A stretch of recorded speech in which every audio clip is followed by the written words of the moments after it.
Good afternoon, everyone. Shalom. I'm David Mencer, spokesman for the National Public Diplomacy Directorate in the Prime Minister's Office. It's Wednesday, July 23rd, day 656 since the October 7th atrocities. Please put your questions in the chat of this Zoom. Remember to put them to the Prime Minister's Office directly, not a general track directly. And then after this short briefing, we'll get to your questions. We open today with profound sorrow, carrying the weight of heartbreaking news, the loss of courageous Israeli soldiers. Since the start of this war, 895 IDF heroes have fallen. These are not just numbers. These are not just statistics. Each was a life of promise, a future cut short, an entire world unto themselves. Staff Sergeant Amit Cohen was just 19 years old and from Holon. He fell in battle in southern Gaza. And Sergeant Major in the reserves Vladimir Loza was 36 years old and from Ashkelon. He too fell in battle in southern Gaza. The Prime Minister sent heartfelt condolences to the families of Staff Sergeant Amit Cohen and Sergeant Major Vladimir Loza. The Prime Minister said that Amit and Vladimir had fought bravely to safeguard Israel's security. He said that together with the entire nation, we mourn their loss and embrace their beloved families. We also pray for the full recovery of those wounded in these difficult incidents on the battlefield.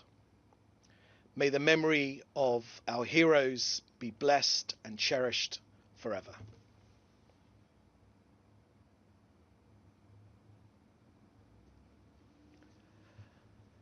Next to the humanitarian situation in Gaza, let me start with the facts and not the fiction. In Gaza today, there is no famine caused by Israel. There is, however, a man-made shortage engineered by Hamas. Now, too often, the full story is not being told. This suffering exists because Hamas has created it. The suffering exists because Hamas has made it so. So here are the facts. Aid has been flowing into Gaza through two main channels. Firstly, through weekly food packages distributed by the Gaza Humanitarian Foundation, GHF, and secondly, through UN-coordinated shipments of raw materials for bakeries and communal kitchens. Israel facilitates this aid to ensure the aid reaches civilians directly without being intercepted by the terrorist organization.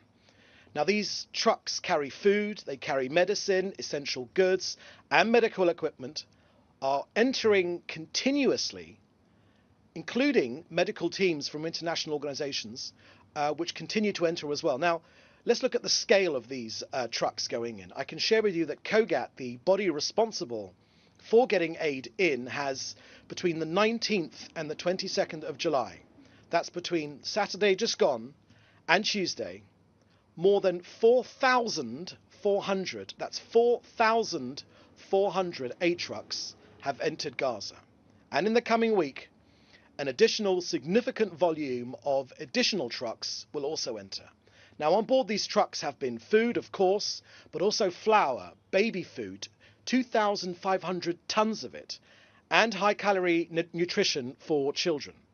The American Aid Foundation, GHF, is providing essential assistance delivered directly to Gazans through its distribution centers. Just yesterday, GHF distributed more than 2 million meals to Gazans. That's 2 million meals distributed to Gazans in one day. And there were no unusual incidences. Now, since it began operations at the end of May, 1.4 million aid packages have been distributed by GHF. And that means that 87 million meals have been distributed by GHF in total. Now, we have asked the United Nations to stop opposing this activity and for the good of Gazans to work together so that it can continue safely. Hamas, on the other hand, has stepped up its efforts to prevent direct distribution of this food and aid to Gazans, and this is further proof of Hamas's cruelty. It systematically endangers Gaza's residents, loots aid trucks, and tries to disrupt the functioning of food distribution centers, deliberately placing Gazans at risk of hunger. Now, next, this is very, very important. As things stand right now, and I confirm this in the last hour, there are more than 700 aid trucks, 700 aid trucks for the United Nations to pick up inside of Gaza. That means they've gone through security and they are waiting on the Gazan side of the border.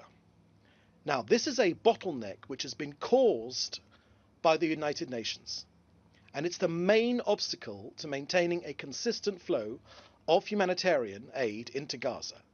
Now, just today, Israel's foreign ministry has said that the United Nations' obsession against Israel is unfortunately more important to them than helping the people of Gaza.